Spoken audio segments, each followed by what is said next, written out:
Paartiin siyaasaa walii galuun kalee jira. Hadha waan haarawaa dhufee miti. Paartiin gargar qabu ka ifin qawwee wal dhahee wal fixe walii galee yeroo inni waliin gartee mootummaa irratti duulu yookaan immoo riphee irratti duulu ni jira mormitoota irratti. Garuu warri sun at least maal laallatanii garaagarummaan nu ufurra sanii maali? Diina keenya dhaabbataadha moo diina yerooti? Garaagarummaan keenya hangoo irratti moo wal balleessuu irratti illee laallataa jechuudha. Paartiin tokko gosa isaa amantii isaa walii kabajee yoo wal dhabbiin hangoo irratti taate barcumaa irratti taate walii gala yeroo diina tokko diina kiyyaa fira kiyya jedhee jechuudha. Garuu nama hundeessi balleessuu deemu biyya san irraa mirgan qabdu ati ilma namaatii miti. Naan qixa taa'uu hin dandeettu sabni saba guutuu waliin qabanii amma kakaayame saba Oromoo irratti paartii siyaasaa Oromoo irratti miti yookaan adda bilisummaa Oromoo yookaan kaafaa irratti yookaan badhaadhii irratti miti yoonni Lidatu Ayyaaluu fa'aa Oromoo uummanni jedhani inumaa Madagaskaarii dhufee qurxummii bishaanii baanii nuun jedhan maqaa makalee sanii nama maqaa sanii waaman Lidatuun fa'aati jechuudha. Nama saba fakkeenyaaf jecha isaa tokko isinii fida uummata biyya Itoophiyaa keessa jiru keessaa uummanni mirga illee hin qabne namatti illee laakkamuu hin dandeenye Oromoodhaa jedha. Guraagee Walaayittaa kan baataa saba xiqqaa intarviisaa akka yaadan saba xiqqaa nama 500,000tu jira jedha. Sunniin mirga Itoophiyaa keessa qabanii jedha. Shaanqillaa Walaamoon fa'aati akkasii kaawwara kaawwan illee jechuudha. Garuu Oromoon yeroo nama nuti ilma namaati nuun jedhan qurxummiin bishaan keessaa bahe. Warri kalee bakka inni warri irraa dhufe nu beeknu. Yeroo nama Itoophiyummaan waliin himatan salphina kennaa waan abboonni kenna. Kalee irratti dhufa warra jedhu ifatti. Amma kana isin hedduun keessan ni beektan. Dhaqaa sarchi godhaa Lidatu Ayyaaloodhaa kaayoo isaanii yookaan ammoo faannoon maal jetti kaayoon faannoo gabaabdumatti akkasii argattani. Yookaan ammoo Gimboot Sabaattiin kaayoon isaa maali? Iyaappaan, Innaat paartiin. Warroonni kunniin walumaa galatti yoo kenne kaayoon maali yoo nu jenne kaayoon isaanii qulqulluu kana jechuudha. Kanaaf ilmaan Oromoo naaf folchaa nuti ilaala rakkinni nu qabnu kaleessa illee ittiin salphannee as geenne hadha illee keessatti rakkachaa jirru maalidhaa? Dhugaa jirtu diida teettu tana dhugaa qulqulluu diida teettu tana walirraa fudhannee diina keenya dhaabbataa yeroo gartanii namni afaan Oromoo dubbatu walii galeen yeroo namni afaan Oromoo dubbatu an Oromoodha ammallee bar hoggana Oromootii siin jedha dhufe ani hoggana Oromootii hayyuu Oromootii namoonni Oromoo hedduun irratti wal fixu wal balleessuu deeman namni kun hayyuu keenya goota keenya jedheeti namoonni hedduun irra walii gallee deemnaa jechuu gartanii fakkeenya Jawaar Mohammad namni hedduun maal nuun jedhan jagna keenya hayyuu keenya beekaa keenya.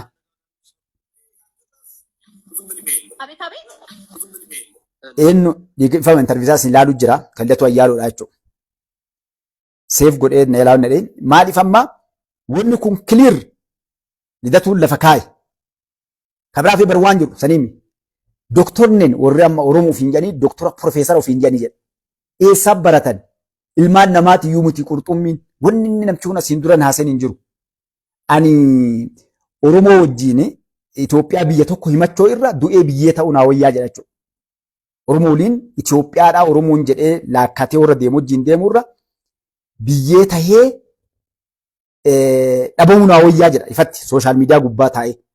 Hadha warri kunniin nama kana wajjin nuti Itoophiyaa tokko walii gallaa diina keenya kamuu nama wal faallaa jirruun kamuu walii gallee mootummaa Araakkiiloo deemu balleessuu deemna dhugaadhaa. Amma dhugaan dhaabbichu Araakkiiloo balleessuu deema ammoo Oromoo balleessuu deeman Oromoodha. Ilmi Oromoo kamuu namni Oromoof dhaabbate kamuu abbaa feetee ati bakka feete jiraadhu. Feetu beekumsa qabaadhu. Feetu beekumsa dhabii. Wanni isaan ofirraa eegan sodaachaa turan. Kan yeroo dheeraa isaan akka ilmaan Oromootti ofirraa eegan eenyu ture? Anaafsi Oromoodha. Amma namni keenya hin beeku. Hayyuu kennaa miti jabaa kennaa miti wallaalaa Oromoodhaa isaan kan ofirraa eegan jechuudha. Wallaalaa Oromoodhaa.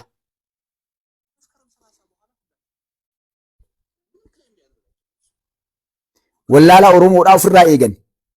Kanaaf ilmaan Oromoo dhiifama naa godhaa.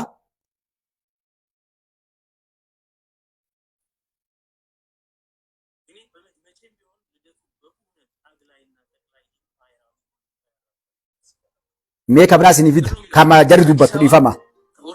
Kaa Tsaggaayee kabraa argadhee kama fakkeenyaa Tsaggaayee nu jedhu irraa dubbate isin dura gaafa Oromoo fakkaatanii nu awwaaluu deemanii gaafa isaan hangoorraa wal dhabanii balleessuurra walii galan jenneen mee Tsaggaayee Dr. Tsaggaayee jedhaniin kaadhaa lidatu waliin taa'ee muummicha ministeeraa Oromoo hangoorraa buusa jedhu kaasiin dura dubbate tokko argadhe shaalla osoo kaan laalu.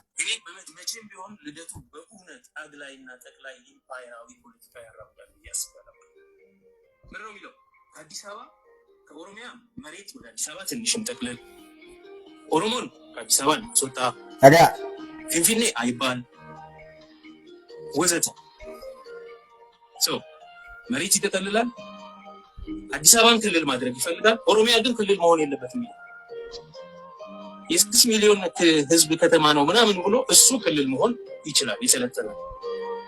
ኦሮሚያ ግን ኢስቱማች ክልል ሆኖ መቆየት የለበትም ይላል። ኦሮሞ ስልጣን ይዞ ከማየት ለሙት ብለዋል።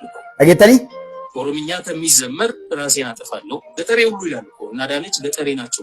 የአዲስ አበባ ህዝብ ስነ ልቡና አይገባቸውም። እሱ ከላስታ ከላሊበላ የመጣው ነው የሚገባው ነው። እኔ ነኝ ግንጪ ይቀርባል ወይስ ላሊበላ ይቀርባል ለፊንፊኔ? ኢንፋክት ሁለተኛ ሰገጤና ባላገሮች ስለ ከተማ ምንም የማያውቁ እነሱ ናቸው። እኔ አገተኒ ኩን ቪዲዮ ካን ሲላላ ጅራ ከኑ ፊ ዱበቶቾ afaan Oromoo Itoophiyaa keessa dubbachuu Oromiyaan naannoo taatee jiraachuu jechuun Oromiyaa lafti an jiraate irra du'ee biyyee ta'uu qabaa jedhe intervii isaatti jira jechuudha. Dhageettanii Oromoon biyya taatee kilil taatee yookaan naannoo taatee inumaa Oromiyaa jira jedhanii dubbachuu afaan Oromoodhaaf Itoophiyaa keessa dubbachuu Finfinneen naannoo taatee naannoo kam asirraa kaatee ilaala wanni illee amma jedhu Sagateen hundi jechuun kan beektanii Adaanechi hinfa waa inni jedhe inni kun irraa tuttuqee gaafa nu fakkaatanii bara Oromoo isaan illee achiisanii fidumaa barbaadanii bara gaafas illee isaan gaafa wal akkana abaaran kanallee wal fidumaa barbaadanii gargar baaniitumaan bari Itoophiyaa ofii tikfachuu barbaadan malee gaafas illee wal dhabanii isinitti hin fakkaatin. Laalanii Oromoo amma hin dandeenyu isin Oromoo ta'anu Amaara taana jedhanii akkasitti deemaa turan. Hin sobamina Oromoo bakki isin tuqu barbaadu tana.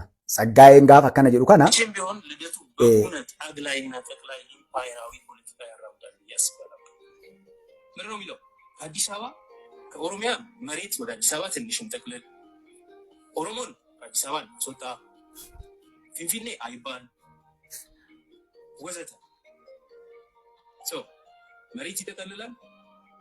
አዲስ አበባን ክልል ማድረግ ይፈልጋል። ኦሮሚያ ግን ክልል መሆን የለበትም። ያ ኦሮሚያን እንጅርቱ ናኖሌን ታቸው ሚሊዮን ህዝብ ከተማ ነው ምናምን ብሎ እሱ ክልል መሆን ይችላል ይሰለጥናል። Finfinneen uummata miliyoona 60tu keessa jiraata. Uummata miliyoona Finfinneen magaalaa miliyoona uummata 60 Amaaraa jechuudha. Oromiyaa wanni jedhanii jirtu. Afaan Oromoo yoo dubbatamuuf Oromoo naannoon jiraate taate du'ee biyyee ta'a malee hin hayyamnu. Nama kana adda warri kalee akkas nuun jedhu adda waliin jiraata. Bakki pooyintii isinii kaa'uu barbaada. Isinii galee nuti akka saba Oromootti wanni gabaabduma isinii tuquu barbaannee deemne maali? Akka saba Oromootti agaasoo argadhe isinii fida. Akka saba Oromootti fakkeenyaa fi anamma isinii fida wannaa ka heera jaraallee heera lidatu ayyaaloo fa'a. Heera biyyaan bulchuu deeman jechuudha. Uummata Musliimaa, uummanni Oromoo lamaan kun Musliimni namni tokko as keessa akka hin argamne. Sun ifa. San Jawaar faallee, Dr. Tsaggaayeen faallee hunduutti olii gala kana. Amma namni keenya rakkoon bakka takka tana bara. Bakki nuti biyyeen nu nyaattee qotaniitti nu awwaalan bakka tana. Wanni Itoophiyaan kalee cabxeen. Uummanni Musliimaa uummata guddaa Amaarri, Guraagee, Walaayitaan kan baatan as jira. Uummanni Oromoo uummata guddaa. Lafti inni keessa hin jirre hin jiru. Daangaan inni daangoofne hin jiru. Kalee waan kana kadhossaadhaan akka namni quba hin qabne dalagaa ture Leencoo Lataa fa'a. Akka anillee atillee namni quba hin qabnetti saayilent. Oromoo faarsanii takka harkaan ba'an siyaasaa beetti jarri. Akka gaarii leenjisanii fidan. Warri labbii leenjisanii fidan icciitii gannaqe. Warruma kalee lidatu ayyaaloodha waa inni jedhe dubbatutu hadha lidatu ayyaaloo kaleessa Oromoon biyya tanarraa homaan qabdu achi baasee inumaa gartee Finfinnee illee Amaaraati wanni martuu yoo Oromoon afaan Oromoo dubbatamuuf Oromoon biyya tana keessa naannoo taate biyyee taana jedhanii isaan dubbatana gabbaasan kuni Leencoon faati waan fedhe katee dubbachaa turre dhossanii kaan jechuudha. Isinii galee maaltu hadha warra kana sadarkaa kana baasee wallolchiisee asiin gahe. Meegaa kalidatu yoo kana taate inshallah isinii baasa. አሁንም መስመራችን ትክክል ነው ብለው ነው የሚያምኑት። Kanaallee miti inshallah yeroo biraa qopheessee isinii baasa. na uffolcha sa'aatii dheeraa isinirraa fudhee saa malee dhufellee Oromoonni waan kana boonnee Mustafaan akkanatti gola hunda dhaqee qotee isinii fiduu fi amma poointiin jiru kan irratti deemamaa jiru Itoophiyaan waan amma durrii olii gayyaatee ganda keessaa waccuu miti. Yoo Afrikaan biyyi 50 itti olii galte Itoophiyaa amma Rabbi malee namni buqqisu hin jiru. Maaliif jedhaa? Humna guddattee biyya kana mala caalte miti. Namni hadha biyya bulchuu jiru mootummaa adila jaalattee jibbite. Hadha masgiida Walloo safara horii beektanii masgiida sanis salaanneeti. Rooba qabee ka silaa gartee qutubaa irratti wanni hedduu deemamaa jiru jidduu dhaabbate. Maal jedhan? Uummanni musliimaa mootummaa kanaan dura mirga takka hin qabne eenyummaa isaan beekamne har'a akkuma amantoolee biraatiif warra biraatti mirgi kennamee dura baanee deemnee waan kenna sadarkaa filmaata haga silaa barbaachisullee yoo doomuu dadhabne deemamaa jira. Jabaachuu qabna, itti fayyadamuu qabna jedha uummanni musliimaa. Yes, alhamdulillah har'a majlisa ofii filachuudhaaf baadiyyaa kaabaa kibbaa waliigala Itoophiyaa keessa Wallaggaa, Shawaa, Gujii, Booranaa, Amaaraa, Tigree, Guraagee, Somaaliyaa, Hadiyyaa, Affaarii waliigala yoo xiqqaate dattoopp yoonnan isinii lafa isinii kaa'u waan namuu dhaabuu hin dandeenye mataa ammaachi gadi hin qaban. Itoophiyaa keessatti musliimni hagamii lakkoofsi isaa dhaqdee lafa taa'ee jira waan takka jedhe. Namoonni baratan hayyoonni Itoophiyaa keessa jiran eenyu caalaan dhaqdee lafa taa'ee jira lama jedhe. Namoonni biyya tana utubaa ta'anii qabanii deemanii asiin gad eenyu ka jiru dhaqdee lafa taa'ee jira sadii jedhe. Arfaffaan shanaffaaf jahaffaa torbaffaa kudha itti deemtu uummanni musliimaa Itoophiyaa dhaggodhee qabee dhaabee deemuu ni deemu jira. Itoophiyaan hanna jalaa gosaan wal qooduu jalaa lagaan wal qooduu jalaa salphina kaleessan calaa osoo nam tokko quba hin qabne luqqaatee jalaa baate. Maaliif? Wanni kalee akka Itoophiyaa waliin qabanne godhanii uummata musliimaa diiguudhaan. Affaar, Eertiraaf Jibuutiin gamasiin jirti. Kamoon Beenishaangul asiin karaa Suudaaniin jira. Musliimni Beenishaangul beektan mara isaa waan kana isinii. Asiin Keeniyaa qaban gara feete daangaalee guutuudhaatti Itoophiyaan uummata musliimaatiin dallayamte. Haga eessaatitti? Haga Eertiraa. Eertiraa keessatti uummanni guddaan maali musliima? Jabaan, Affaar warri achi keessa irree qaban. Waan nuti dalagame barlaafaa miti. Bizinesni handhuurti Itoophiyaadhaa namni bizinesa sosoosee uummata musliimaati. Harka 190. Walumaa gala. Abbaan qabeenyaa Itoophiyaa keessaa lakkoofsa tokko jedhu Almuddiin musliima. Waan irra dalagamaa ture haga ammaa dalagamuun beektan isin. Namni yoo xiqqaate doolaara biiliyoona 11 ol qabu Almuddiin qofa. Namoonni lammaffaa sadaffaa jiran biiliyoona 4 biiliyoona 5 qaban. Akka biyyattii kanatti hayi sadarkaa olii ka jiran. Namni biyyattii tana keessatti waan babbareedaa isin agartan kana ijaaree magaalaan Finnee kana irra guddaa jijjiire nama kana. Ni beektan galii biyya kanaa ka waan hedduu godhe. Uummanni musliimaa namni shaqaxa addunyaa Itoophiyaa guutuu facaasu Guraageef Silxee as Finfinnee markaatoo kee jirtu ni beektan hundi keessanuu.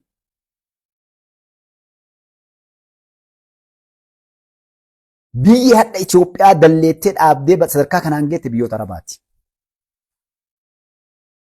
Hadda bar magaalaa ajaa'ibaa ijaaramaa jira. Eerpoortii ajaa'ibaa ijaaramaa jira. Humni qilleensaa wanni hundi Araba ijaaraa jira. Wadda harki mixallam jaalattee jibbite uummata musliimaati. Wanni iyyi kun guutuun ka'ee bar balaan buutee iyyaniif mana tokkotu boolee kana ture fooqii ho'isinii himaa. Fooqiin kuni urjii yoo najjii alleen fakkaatu. Wallaahi Oromootii qara gurraan dhagayaa ture ani. Alaa dhagaa ture. Nu'uu minibaasii hawaasaa kana keessa jirru bakka innanyi islaamochi የነሱን ቅርጽ ጨራቃ በሚሉት ነው የሰሩት nama akkam jiru bar kammaan biraa kammaan isaanii waan jedheen bisaru sedeen nonnedhaan mooti dhumnee lafa jirraa yeroo san jedheen nu dhumnee lafa jirraa yoo maqaa islaamaati Itoophiyaa keessa wanni tokko Finfinnee Addis Ababa keessatti ijaarame yoo biyyee teenya irratti ijaaranii ajaa'ibeetuma yeroo jijjiirama sana bira goollee miti. Namni biraa kakaasee haasa'u mallee dhaga'ee homaa islaama kana rakkaasanii.